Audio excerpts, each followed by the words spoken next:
This is the RODECaster Video S, Rode's middle child in their RODECaster video lineup, which gives you basically everything that the larger main RODECaster can do, but it's smaller with less inputs. Welcome to Quick Look, where we look at products and what they are and why they exist in under 5 minutes. We are ProAV, one of the largest suppliers of pro video and photography equipment in the UK. So if you are looking to upgrade your kit, we would be happy to help.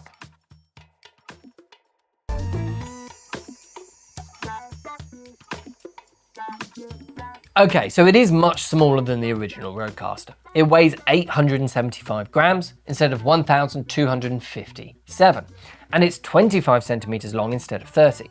Apart from that, it looks almost identical. You just get 5 buttons across the front instead of 7. All the other buttons and the touchscreen and the layout are the same. Once you get to the ports on the back though, there are of course more differences now. We get 2 XLR inputs still, which is good, and 2 headphone ports, but the 2 line-level studio monitor audio ports are now gone. We have 1 HDMI output instead of 2, and 3 HDMI inputs instead of 4, and 4 USB-C ports instead of 5. The micro SD card slot is now gone as well, and we have 24 gigabytes of internal storage instead. It also draws slightly less power, using 45 watts instead of 65. Apart from that, everything else here is what we love about the RODECaster. It's all still there. You get the easy scenes for graphic and multi-source layouts, auto switching for podcasts, a media player built in, 2 wireless audio receivers for their wireless Go sets for easy audio, NDI functionality, and of course, seamless integration with the audio side of things using their RODECaster Pro 2 or RODECaster Duo audio mixers.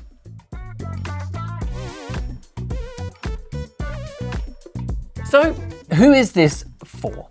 The obvious answer is smaller productions than the regular Videocaster.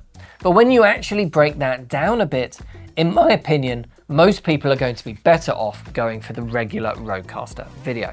We've sold a lot of these ones to people making podcasts, for example, and even the 4 HDMI inputs on the back can sometimes be a bit restricting.